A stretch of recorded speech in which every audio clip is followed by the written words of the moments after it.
Of God, അബ്ബ father. അബ്ബ father, അപ്പ എന്ന് വിളിക്കുന്ന ദൈവത്തെക്കുറിച്ച് എന്ന് പറയുന്നത്.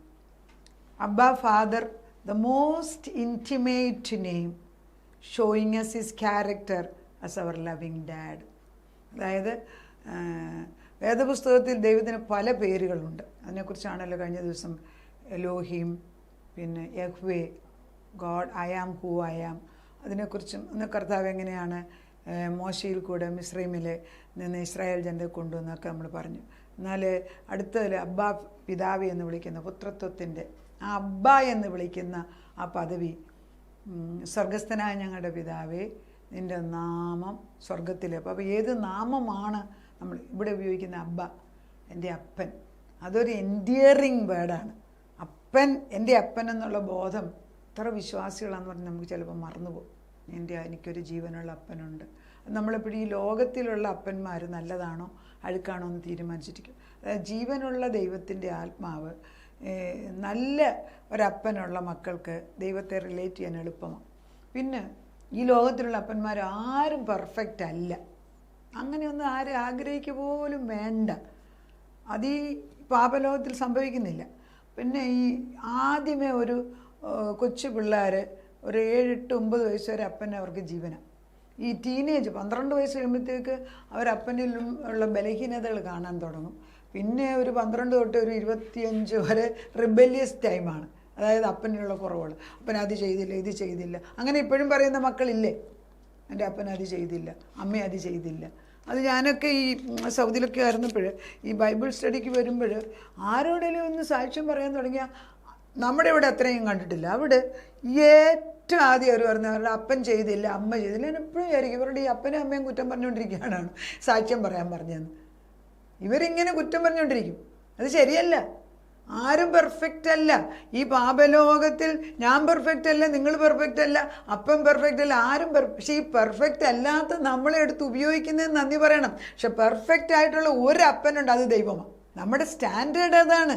അതുകൊണ്ട് അവിടോട്ട് കയറാൻ പോവുകയാണ്. He is the most intimate name showing us his character as a loving dad. He is one who can be fully trusted, one whom we can lean on, one who cares about. അതാണ് നമ്മളെ അങ്ങേയറ്റം വിശ്വസിക്കുകയും നമുക്ക് വിശ്വസിക്കാവുന്നതും നമുക്ക് ചാരാവുന്നതും നമ്മളെ അങ്ങേയറ്റം കരുതുന്ന ഒരു ദൈവം എൻ്റെ അപ്പനാണ്. അപ്പം നമ്മുടെ ഈ അന്നുള്ള ജീവിതത്തിന് എവറി ഡെയിലി വർക്ക് അവൻ നമുക്ക് സെക്യൂരിറ്റി, അൺകണ്ടീഷണൽ, നമുക്കൊരു സെക്യൂറാണ്. അപ്പം നമ്മൾ വചനം പറയാനുള്ള ആ കറേജ് ആ ചിറകിൻ്റെ അകത്തിരിക്കുന്നത് കൊണ്ടാണ് നമുക്ക് വരുന്നത്. അല്ലേ നമുക്ക് എന്ത് വിലവ? അതായത് ഒരു സിംഹവും ലയൺ, അത് വനത്തിലെ രാജാവാണ് സിംഹം. ആ സിംഹം, അപ്പനാവുന്ന സിംഹം ഇങ്ങനെ ആ നാർണിയ എന്നുള്ള കഥയ്ക്ക് അത് കണ്ടിട്ടില്ലേ, ലോർഡ് ഓഫ് ദ റിങ്സിനകത്തൊക്കെ. ആ അപ്പനിങ്ങനെ ഗമയിലിരിക്കും. ശിശുവായ കുഞ്ഞായിട്ടുള്ള സിംഹം, കൊച്ചു കുഞ്ഞ് അതിൻ്റെ മുമ്പിൽ ഇങ്ങനെ ഇരിക്കുകയാണ്. ഇതെന്തു പറഞ്ഞാൽ ഈ കൊച്ചു സിംഹം എന്തു പറഞ്ഞാലും ആൾ മറ്റു മൃഗങ്ങൾ അനുസരിക്കും. കാരണം മൃഗങ്ങൾ കാണുന്ന ഈ കുഞ്ഞിനെ അല്ല, പുറകെ നിൽക്കുന്ന വലിയ സിംഹത്തിനെയാണ്. പക്ഷെ കൊച്ചിൻ്റെ വിചാരം ഞാൻ പറഞ്ഞിട്ടാണ് നടക്കുന്നതെന്നാണ്. അതുപോലെയാണ് നമ്മളല്ല ഇത് പറയുന്നത്. എന്നിൽ ദൈവാത്മാവ് നിറഞ്ഞു നിൽക്കുകയാണ് എങ്കിൽ, യഹൂദയുടെ സിംഹമാണ് ഇവിടെ പുറകെ നിൽക്കുന്നതെങ്കിൽ, ഞാൻ പറയുന്നതിൻ്റെ മുമ്പിൽ ദുഷ്ടശക്തിക്ക് നിൽക്കാനൊക്കത്തില്ല. അത് ഷുവറാണ്. നമ്മളൊരു വോക്കൽ കോഡ് മാത്രമാണ് ദൈവശബ്ദം പറയുന്നത്. അതുകൊണ്ട് തന്നെ പറയുവിൻ, മലയുടെ മുകളിൽ കയറി സുവിശേഷം ഘോഷിപ്പീൻ. ആരെങ്കിലുമൊക്കെ വിളിച്ചു പറയണം, എവിടെയെങ്കിലും പറയണം. ദൈവത്തിൻ്റെ വചനം ഒരു മനുഷ്യനോട് വിളിച്ചു പറയാൻ പറയുകയാണ്. അയാൾ പറഞ്ഞു, അവിടെ ഒന്നും ആരുമില്ല കർത്താവ്, നീ വിളിച്ചു പറയാൻ പറഞ്ഞു. അദ്ദേഹം കുറേ വചനം പറഞ്ഞു ചവിടുന്നു.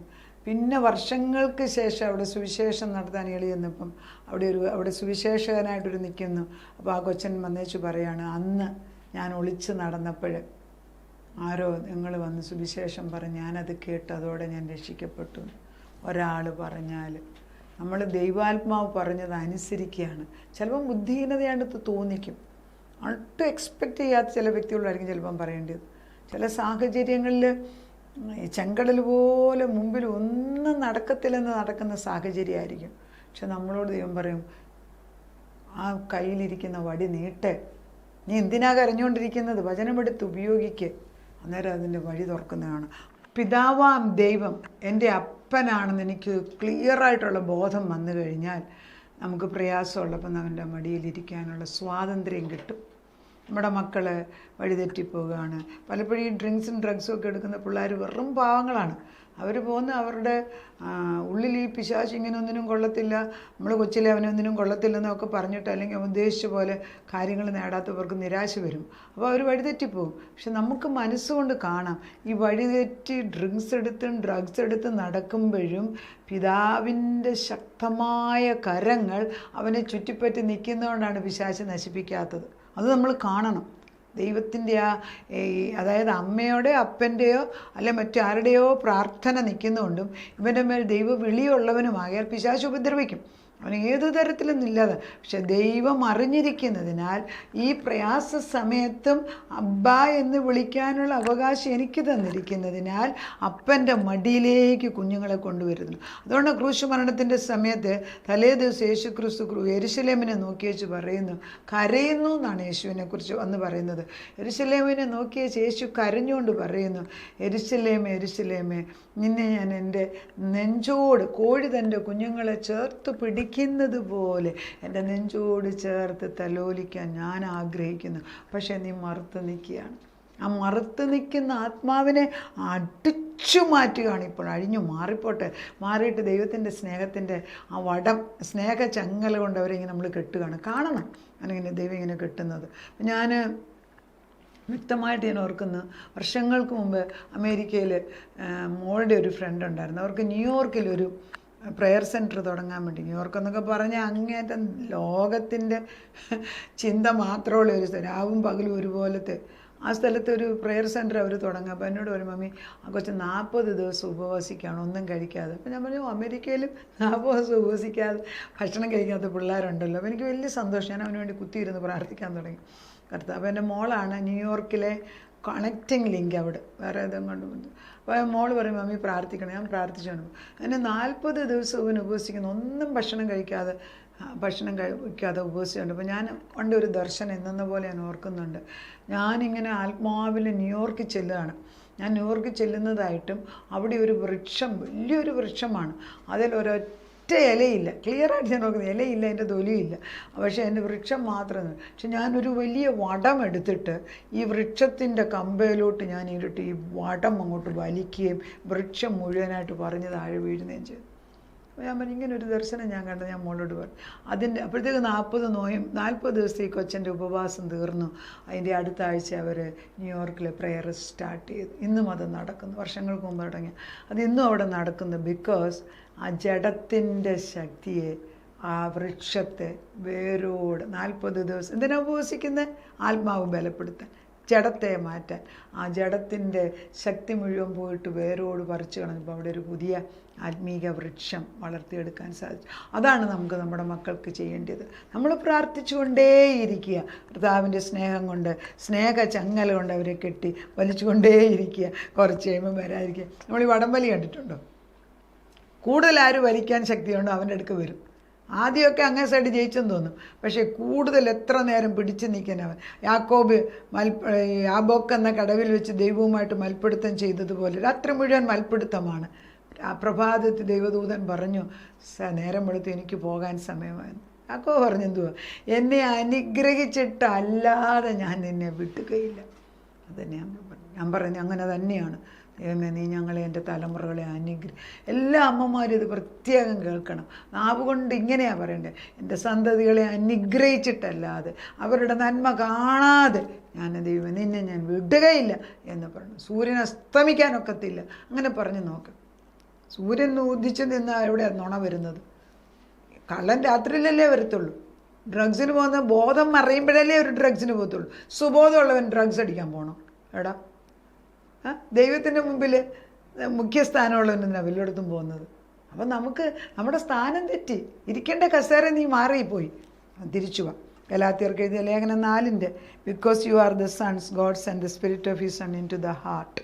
ദ സ്പിരിറ്റ് കോൾസ് അബ്ബാ ഫാദർ. അബ്ബാ പിതാവ് എന്ന് വിളിക്കുന്ന പുത്രത്വത്തിൻ്റെ അവകാശം. അത് തന്നെയാണ് റോമർക്ക് എഴുതിയ ലേഖനം 8:14 പറയുന്നത്. ഗലാത്യർക്ക് എഴുതിയ ലേഖനം 4:6. കർത്താവിൻ്റെ ആത്മാവ് വരുമ്പോൾ അറിയാതെ നമ്മൾ ഉറക്കത്തിൽ പോലും അബ്ബാ പിതാവേ, ചിലർ അമ്മ എന്ന് പറയുന്നു. ആ അബ്ബാ പിതാവേ എന്ന് വിളിക്കാനുള്ള അവകാശം നമുക്കുണ്ടല്ലോ.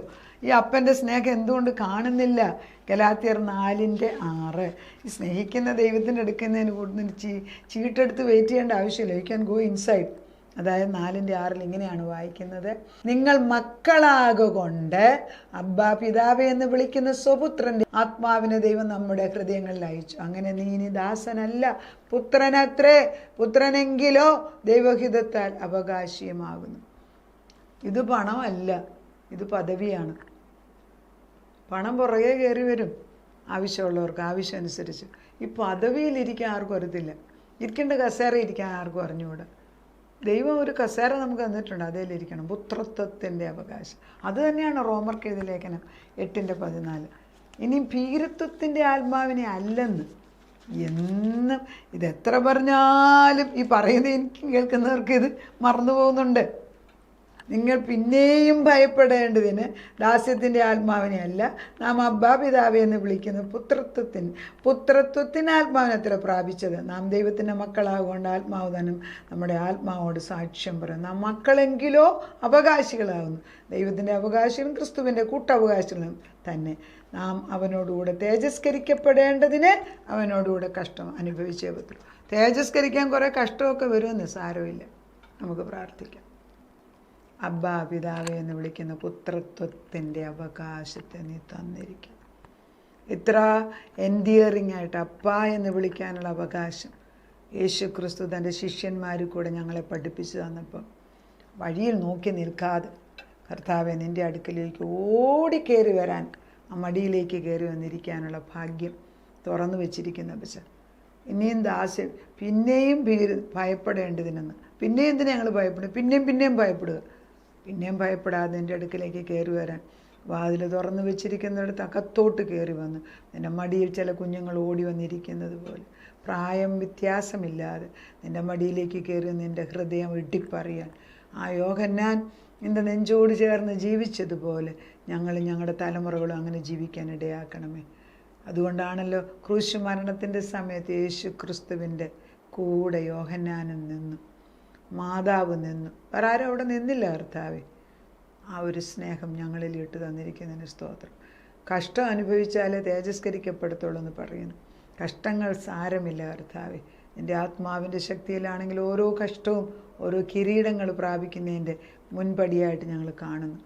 എൻ്റെ അവകാശത്തെ തന്നതിന് സ്തോത്രം ചെയ്യുന്നു. പുത്രത്വത്തിൻ്റെ അവകാശം, അബ്ബാ പിതാവേ എന്ന് വിളിക്കുന്ന അവകാശം എടുത്തുപയോഗിക്കാൻ പഠിപ്പിച്ചാട്ട്.